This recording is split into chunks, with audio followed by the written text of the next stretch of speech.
दोस्तों पिछली क्लास में आपने पेजमेकर स्टैंडर्ड टूल बार की इन सभी टूल्स के बारे में डिटेल में सीखा था। आज हम इससे आगे के टूल्स के बारे में विस्तार से सीखेंगे। तो चलिए आज की क्लास शुरू करते हैं। दोस्तों यहाँ मैं आपसे एक बात और कहना चाहूँगा कि अगर आपने हमारे चैनल को अभी तक सब्सक्राइब नहीं किया है तो उसे तुरंत सब्सक्राइब करें, जिससे कि हम आगे भी आपके लिए और भी यूजफुल वीडियोस लेकर आते रहें। चलिए आज की क्लास शुरू करते हैं। दोस्तों स्टैंडर्ड टूल बार में जो हमारे पास अगला ऑप्शन आता है वो आता है फ्रेम ऑप्शंस का। दोस्तों फ्रेम ऑप्शन का काम हमारे बनाए गए किसी भी फ्रेम में उसके कंटेंट से संबंधित पैरामीटर सेट करना होता है।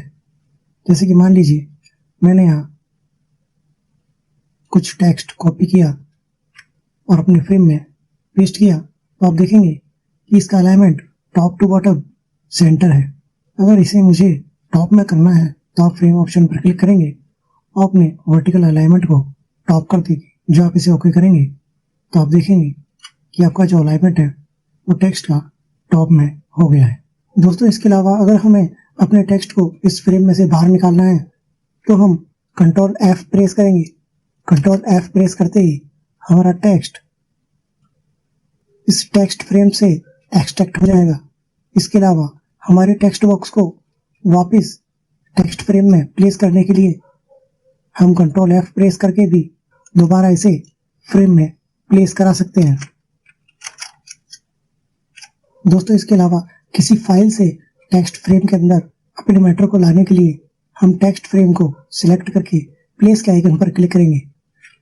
दोस्तों यहाँ पर जो एक आई का आइकन आपको दिखाई दे रहा है, इस आई से पहले ये जो बटन है या प्लेस का बटन है, इस पर क्लिक करके हम अपने फ्रेम के अंदर कोई भी टेक्स्ट फाइल को प्लेस करा सकते हैं। यहाँ आप देख रहे होंगे कि हमने जो टेक्स्ट फाइल सिलेक्ट की है उससे हमारे फ्रेम में टेक्स्ट फाइल का सारा मैटर प्लेस होकर आ गया है। दोस्तों इसी प्रकार हम अपने किसी बनाए गए फ्रेम में किसी पिक्चर को भी प्लेस करा सकते हैं।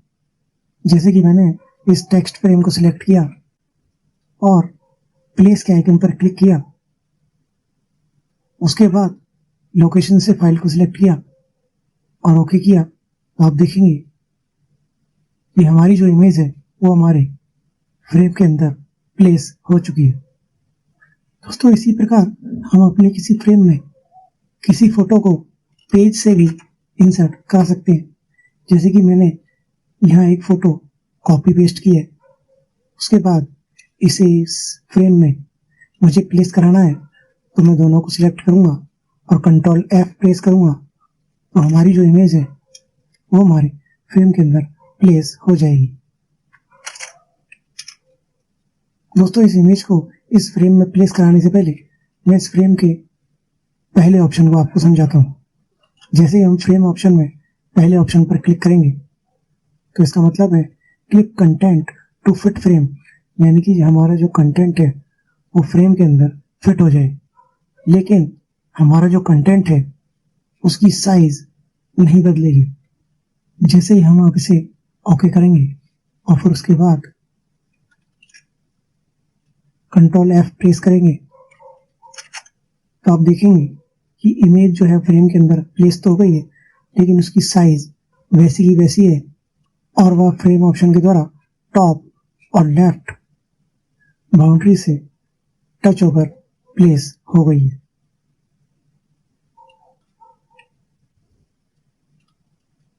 दोस्तों इसके बाद अगर हम अगला option size frame to fit content चुनते हैं तो जो हमारे फ्रेम की साइज है ये हमारे कंटेंट के साइज की जितनी बड़ी हो जाएगी। जैसे कि यहाँ इमेज की साइज को मैं बढ़ा देता हूँ और फिर उसके बाद इन दोनों को सिलेक्ट करके कंट्रोल F प्रेस करूंगा, तो आप देख पा रहे होंगे कि हमारे फ्रेम की साइज हमारी इमेज की साइज के हिसाब से बढ़ गई है।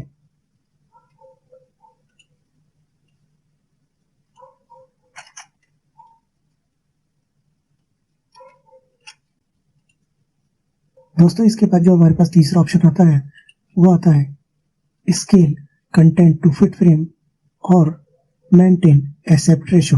अगर हमें अपनी इमेज को इस फ्रेम के साइज के हिसाब से ही फिट कर देना है तो हमें सिर्फ इस रेडियो बटन पर टिक करना होगा और एस्पेक्ट रेशियो को हटाना है और ओके करेंगे। अब जब हम अपनी इमेज को हम इस फ्रेम में प्लेस करेंगे तो आप देखेंगे कि आपकी इमेज फ्रेम की साइज के हिसाब से खिंच जाएगी।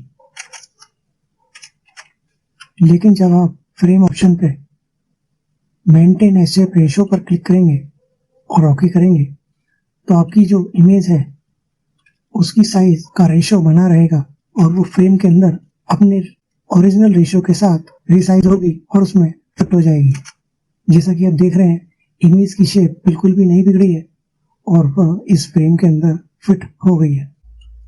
दोस्तों इसके अलावा अगर अब इस फ्रेम को हम रीसाइज भी करेंगे तो हमारे scale content to fit frame option के ऑन होने की वजह से जो हमारी इमेज है वो इस टेक्स्ट फ्रेम के अनुसार ही रिसाइज हो जाएगी। दोस्तों इसके बाद इस खाली एरिया को हटाने के लिए हम इस टेक्स्ट फ्रेम को ड्रैग भी कर सकते हैं और इसके अलावा टेक्स्ट फ्रेम में सेकंड ऑप्शन को सिलेक्ट करके भी हम ये काम कर सकते हैं। दोस्तों टेक्स्ट फ्रेम ऑप्शन को शॉर्टकट की से ओपन करने के लिए हम control plus alt plus F key का प्रयोग करते हैं। Control plus alt plus F key press करते ही हमारे सामने फ्रेम ऑप्शन का डायलॉग बॉक्स ओपन हो जाता है। दोस्तों इसके अलावा अगर आपको फ्रेम में इमेज की प्लेसिंग को चेंज करना है तो आप क्रॉप टूल का यूज करके भी ये काम कर सकते हैं। क्रॉप टूल का यूज करके आप अपनी इमेज को मूव करा सकते हैं और उसके बाद अपनी आवश्यकता अनुसार टेक्स्ट फ्रेम की साइज को सेट कर सकते हैं। दोस्तों फ्रेम ऑप्शन के बाद जो हमारे पास अगला टूल आता है वो आता है टेक्स्ट रैप। दोस्तों टेक्स्ट रैप का उपयोग तब किया जाता है जब हमें अपने किसी रनिंग मैटर में बीच में ही कोई इमेज अथवा कोई भी ऑब्जेक्ट प्लेस कराना होता है। रनिंग टेक्स्ट में कोई भी ऑब्जेक्ट रखने पर हमारे टेक्स्ट का फ्लो नॉर्मल उसके ऊपर ही रहता है और जब हम टेक्स्ट रैप ऑप्शन पर क्लिक करते हैं तो वहां पर भी आपको एक छोटे से आइकन में किसी ऑब्जेक्ट के ऊपर टेक्स्ट का रनिंग मैटर ऊपर आता हुआ एक सिंबल पहले से सिलेक्टेड नजर आता है। दोस्तों इसके बाद जो दूसरा ऑप्शन है इसमें आप देख रहे होंगे कि एक बीच में ऑब्जेक्ट है और उसके चारों ओर टेक्स्ट है। जब हम इसे सिलेक्ट करते हैं तो हमारे सामने नीचे 3 ऑप्शन दिखाई देते हैं जिसमें कि थर्ड नंबर का जो ऑप्शन है इसका सबसे ज्यादा यूज होता है जिसमें कि आपके ऑब्जेक्ट के चारों ओर आपका टेक्स्ट दिखाई दे। ऐसी फॉर्मेटिंग अगर हम चाहते हैं तो हम टेक्स्ट फ्लो के इस थर्ड ऑप्शन का यूज करते हैं। दोस्तों इसके बाद आपका रनिंग मैटर जो है वो आपके ऑब्जेक्ट से टच न हो और आपके ऑब्जेक्ट से चारों ओर कुछ दूरी बनाकर चले। इसके लिए आप अपने ऑब्जेक्ट का चारों ओर का स्पेस यहाँ दिए गए left right top bottom box में अपनी आवश्यकता अनुसार वैल्यू देकर चेंज कर सकते हैं। यहाँ मैंने इसे ओके किया तो आप देखेंगे कि यहाँ जो 0.167 का जो स्पेस था उसके हिसाब से आपके ऑब्जेक्ट के चारों ओर ऑब्जेक्ट और टेक्स्ट के बीच की स्पेसिंग आपको मिल जाएगी। दोस्तों अगर आपका पैराग्राफ इस टेक्स्ट रैप में ठीक से सेट ना हो तो इसके लिए आपको एक ट्रिक बताते हैं। दोस्तों सिलेक्टेड ऑब्जेक्ट के लिए आपको कॉर्नर्स में कुछ स्पेसिंग के हैंडल्स दिखाई देंगे। इसको हम शिफ्ट के साथ वर्टिकली और हॉरिजॉन्टली मूव करा सकते हैं। जैसे ही हम इनको वर्टिकली मूव करा रहे हैं तो आप देखेंगे कि हमारी जो लाइंस हैं वो पैराग्राफ में सेट होने लग गई है। इस प्रकार से हम किसी पैराग्राफ के लिए ऑब्जेक्ट की टेक्स्ट रैप कमांड जो है उसको काम में लेते हैं। दोस्तों इसके बाद जो स्टैंडर्ड टूल बार में हमें अगला ऑप्शन मिलता है वो है अपडेट लिंक। अपडेट लिंक का काम किसी भी अन्य सोर्स से ऑब्जेक्ट अथवा इमेज को पेज में लेने के बाद उसकी मेन फाइल में चेंजेस को दोबारा से अपनी फाइल में अप्लाई करने का काम करता है। जैसे कि अभी मैंने ये इमेज डेस्कटॉप पर से ली है। अगर आप इसकी लोकेशन देखना चाहें तो आप राइट क्लिक करेंगे और लिंक इन्फो पर क्लिक करेंगे तो आप देख सकते हैं कि इस फाइल का नाम flower.jpg है और इसे मैंने डेस्कटॉप पर से लिया है।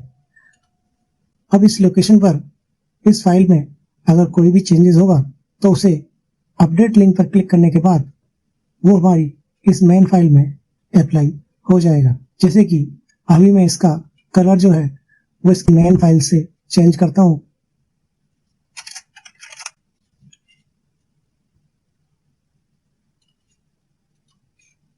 अब इस इमेज की मेन फाइल में चेंजेस हो चुके हैं। इसके बाद जब हम इसे अपडेट करेंगे तो अपडेट लिंक पर क्लिक करते ही आपके पेज मेकर में भी इस इमेज में वही अपडेट अप्लाई हो जाएंगे। दोस्तों इसके अलावा पेज मेकर में हम जब किसी दूसरी फाइल से कोई मैटर प्लेस कराते हैं तो मेन फाइल में चेंजेस होने के बाद पेज मेकर में भी उस फाइल के मैटर को अपडेट करने का काम अपडेट लिंक ऑप्शन करता है। दोस्तों अभी मैंने एक टेक्स्ट फ्रेम लिया है। अब इसमें मैं कोई टेक्स्ट फाइल प्लेस कराता हूँ तो आप देखेंगे कि उस टेक्स्ट फाइल का सारा टेक्स्ट हमारे टेक्स्ट फ्रेम में इंसर्ट हो गया है। इसके बाद यदि उस मेन टेक्स्ट फाइल को ओपन करने के बाद मैं उसमें कुछ चेंजेस करता हूँ, जैसे कि यहाँ मैंने ये पहला पैराग्राफ डिलीट किया और इस फाइल को सेव किया, तो आप देखेंगे कि मेन फाइल में चेंज होने के बाद पेज मेकर में भी अपडेट लिंक ऑप्शन का यूज करके यहाँ अपडेशन लिया जा सकता है। अभी यहाँ आपको अपडेट लिंक ऑप्शन डिसेबल नजर आ रहा होगा क्योंकि टेक्स्ट में अपडेट लेने के लिए हमें इसे स्टोरी एडिटर में ओपन करना होगा। स्टोरी एडिटर में ओपन करने के लिए हमने आपको पहले ही बताया है कि जब हम टेक्स्ट पर ट्रिपल क्लिक करते हैं तो आपकी फाइल स्टोरी एडिटर में ओपन हो जाती है। दोस्तों अभी आप देख पा रहे हैं कि आपका पहला पैराग्राफ वीडियो प्रोवाइड से पावरफुल वे से स्टार्ट हो रहा है, लेकिन हमने जो अपनी मेल फाइल में अपडेट किया है उसमें इसे डिलीट कर दिया है। तो जैसे ही अब हम अपडेट लिंक ऑप्शन पर क्लिक करेंगे जो कि स्टोरी एडिटर में अभी आपको इनेबल नजर आ रहा है, इस पर जैसे ही आप क्लिक करेंगे तो आप देखेंगे कि मेन फाइल का वो चीज भी यहाँ पर अप्लाई हो जाएगा। दोस्तों इस प्रकार update link option page maker की फाइल में किसी भी बाहरी सोर्स से ली गई फाइल अथवा इंसर्ट ऑब्जेक्ट को अपडेट करने का काम करता है। दोस्तों यहाँ मैं आपसे एक बात और कहना चाहूंगा कि हमारे चैनल पर हर एक ऑप्शन के बारे में जितना डिटेल में आपको बताया जा रहा है और जितनी ट्रिक्स आपको सिखाई जा रही है, ऐसा किसी भी YouTube चैनल पर आपको नहीं सिखाई गई है। आप इसके लिए पूरा YouTube छानिए, औरों की वीडियो देखिए, उसे कंपेयर कीजिए, खुद समझिए, सीखिए और अगर आपको कुछ बेहतर लगे तो हमारे चैनल को सब्सक्राइब करें, उसे शेयर करें और लाइक करें। और पेज मेकर में प्रोफेशनल तरीके से काम कैसे किया जाता है इसे सीखने के लिए हमारे चैनल पर आइए और उसे सीखिए। चलिए आगे वीडियो शुरू करते हैं।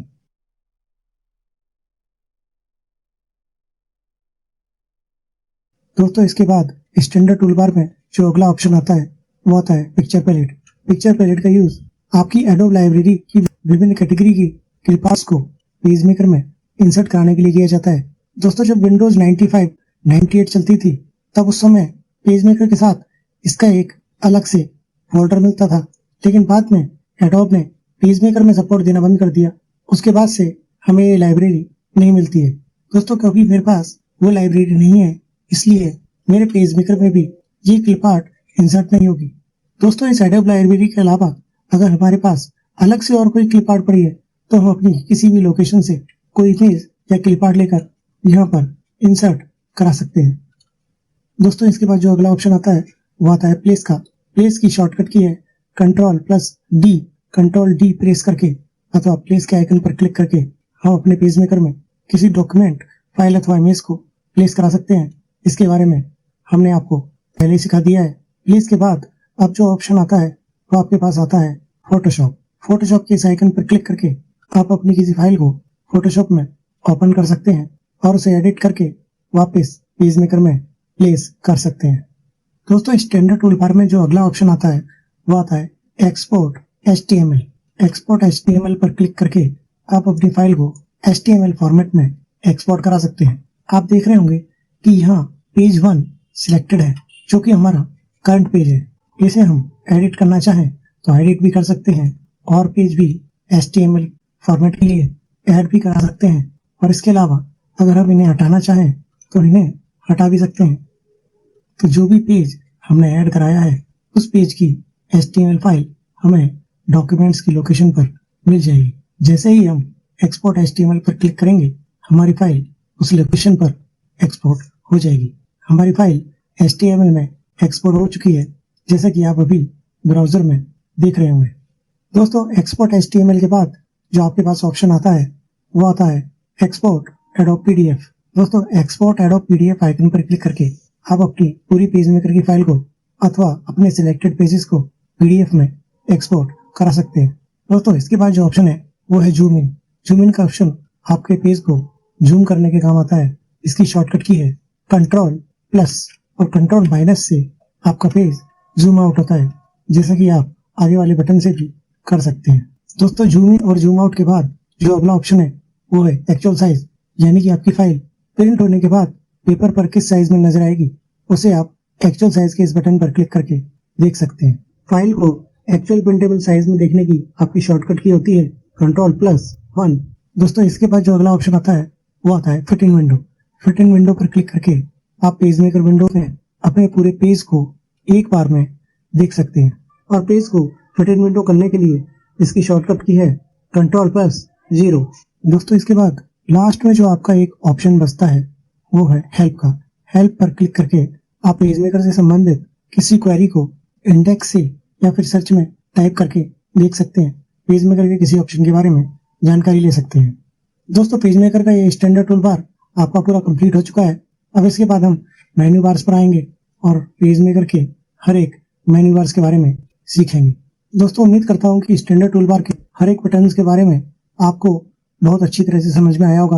अगर आपकी समझ में आया है, अगर आप चाहते हैं कि हम आपके लिए और भी इस तरह के यूजफुल वीडियोस बनाएं तो इस वीडियो को लाइक करें। अगर आपने अभी तक हमारे चैनल को सब्सक्राइब नहीं किया है तो उसे सब्सक्राइब करें और शेयर करें। आज की क्लास में बस इतना ही, मिलते हैं अगली क्लास में। तब तक के लिए जय हिंद, जय भारत।